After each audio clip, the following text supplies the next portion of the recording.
Welcome to a very exciting series of conversations discussing technological transformation in a construction organization. I'm Matt Vercauteren, a dev team member on the labor productivity team at Penta Technologies, and I'm joined today by my co-host, Roger Eineichner, who's the Director of Learning at Penta. We are joined by our guest, Ryan Hale, who is the Chief Information Officer and Director of Strategic Initiatives at Lithko Contracting, LLC, a partner and customer of Penta's. Lithko is the second largest concrete contractor in the nation, with 18 offices and 3,000 coworkers. Until just a few years ago in 2017, Lithko operated on a series of spreadsheets and a green screen ERP system. In May 2020, Lithko was named a U.S. Best Managed Company by Deloitte, and in July 2020, the Cincinnati Business Courier named Lithko as a winner in the Tech Team of the Year category by deployment of SmartBid, Penta's Labor Productivity Suite, and data warehouse and analytics capabilities. Some very impressive accolades. Ryan, we're very excited to dig into how you and your coworkers have been able to make such amazing progress in the last few years. Happy to be here. Excellent. Today, we're going to start out with a discussion on procedural pain point identification. Ryan, could you get us rolling just defining what is a procedural pain point? Yeah, for us, I guess it's kind of simple, right? A pain point is anything that causes folks difficulty in doing their job. So it could be, I can't get the data I need. It could be, I can't interact with this system the way I would like to, or it takes too many clicks. It could be, I don't know who to talk to. It could be this process just takes too many steps. Anything that prevents someone from doing their job as most efficiently and effectively as they can is how we define a pain point. So I can definitely see where the identification of pain points is essential in this whole process. How have you gone about doing that in the past? Yeah, we spend a lot of time working with those folks out in the field, in our offices, in our job trailers, in the dirt, getting their boots dirty. For us, it's not about what happens in these four walls sitting here in our headquarter building in Westchester, Ohio. We are an overhead function. We don't build buildings. The only way this organization makes money is building buildings, putting concrete in place, right? So for us, getting out, understanding how folks are doing their job, understanding where there are processes or data or information or technology that is not operating efficiently, that's not allowing them to do their jobs efficiently or effectively, is the way we do it. So it takes getting out to job sites. It takes curiosity of what someone else is doing and how they're performing their role. That's the only way to collect the pain points. If we think we're going to sit here in Westchester and just hear about them, we're going to hear about them too late, and or they will have been translated so many times from what actually is going on the ground that we really don't even understand what problem we're going to try to solve. Great. Getting into the field, that makes a lot of sense. Are there, with restrictions and COVID happening these days, are there any new methods you're trying out for identifying pain points or things you are considering trying? Well, it's certainly been a lot more difficult, right? I would say our day-to-day activities have shifted.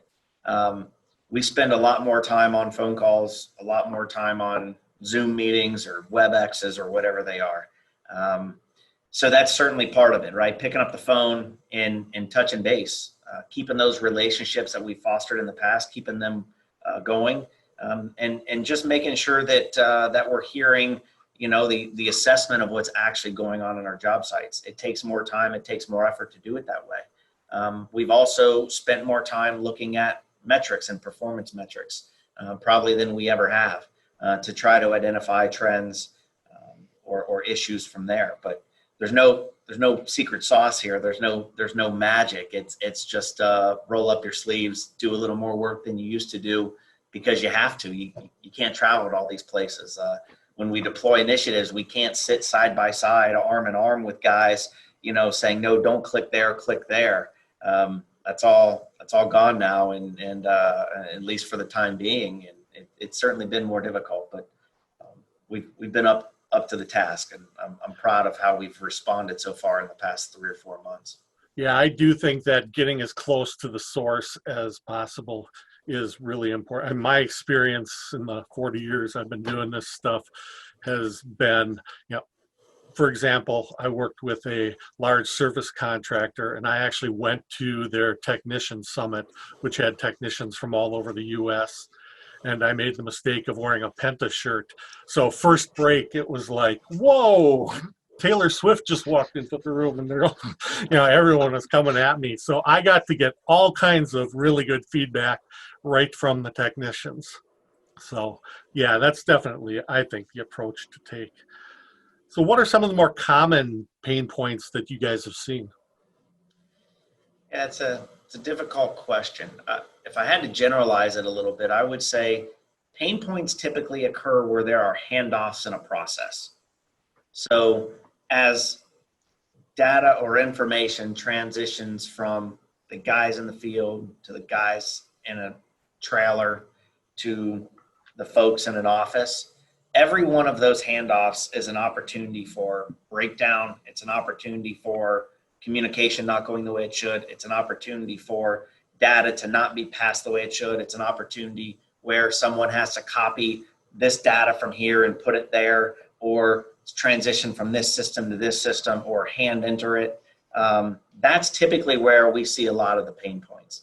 There are certainly pain points we see around our current systems. Of course, everyone would always like something, slightly different from this screen or slightly different from that technology. But if I had to generalize a little bit, I would say wherever there is touch points and handoffs in a process, that's typically the spot to go look and understand.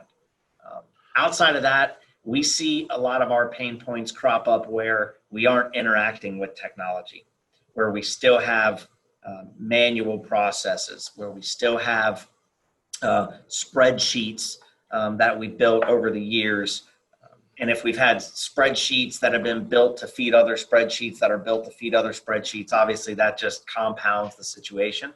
But that's also a large reason that we've been on our digital transformation journey here over the past couple of years to at least try to eliminate as many of those situations as possible. Yeah, I'm sure those are words of wisdom that a lot of the people in the audience can, take as a good advice. So thank you for that. Very, very good insights, Ryan. Curious, we touched briefly on challenges you've experienced in identifying pain points with COVID. Prior to that, when you could sit next to somebody, were there challenges that you'd encountered getting out there, identifying these pain points? Yeah, I'm not sure there were challenges of getting out there. I think our organization is one where there's not a whole lot of secrecy in things. I mean, we expose folks up and down our organization to the financial performance of our jobs or to our burgs or to our company. So from that standpoint, it's not difficult. We're not trying to hide something and have this secret playbook that then they don't know. I think the biggest key though is when you're sitting down talking to folks, to have enough relationship where they're not afraid to tell you what's wrong. They're going to tell you, hey, this is broken, or this is broken, and this is broken. And they know that you're not going to, A, judge them for saying, hey, I don't know how to do this, or hey, I think this is broken. But B, they have enough confidence in you that you're also not going to run back to their boss or their boss's boss and say, hey, Matt told me this, and it's because Matt doesn't understand what's going on. There has to be this trust in the relationship there that they can open up to you, and they know it's going to be handled in a confidential manner. They know you're in it to truly help them out, that you're just trying to learn what they do so that you can work with them to try to make it better on them. Not that you have some other agenda that you're pushing. So it goes back to where we started this conversation, right? Which is about pain points and the identification of pain points is all about getting out to the folks, building relationships with the folks, letting them know that you're there to truly, truly help them. And if you do those things, then getting the pain points is a lot easier than if you happen to talk to someone once a year and they're like, who is this guy asking a bunch of questions about what I do? Chances are you're not going to get very open responses at that stage. Yeah, I think that whole transparency and trust, those points are, very key to all of this. Do you have any final words of wisdom for the people listening in that are looking at just first starting kind of an initiative to identify procedural pain points? And you've touched on a lot of them, but just in summary, what would be your main points? Yeah, I think there's an old adage that says the best time to plant a tree was 10 years ago, and the next best time to do it is today, right? So there's no magical time to wait to go start understanding pain points and trying to find those. You just have to start doing it. And I believe the best way to start doing it isn't sit behind your computer screen and look at a bunch of reports. It's to get out and talk to folks. It's to pick up the phone. It is to take that extra step instead of saying, hey, I'm going to blast this email out to 20 people and I'm going to add a couple more in the CC line because I want them to know about this. Well, that's one way of doing it. And it's a way of doing it that makes it easier on you personally. It makes you personally more efficient. The problem is the person on the other end of the phone or the other end of the email probably gets 100 emails already. So the chance of them reading that one extra email that probably isn't even addressed directly to them is probably pretty low. Whereas if you just said, you know what, this is important enough where if I was on the other end of this, I would just want someone to pick up the phone, call me, ask about what's going on, help me try to work through something.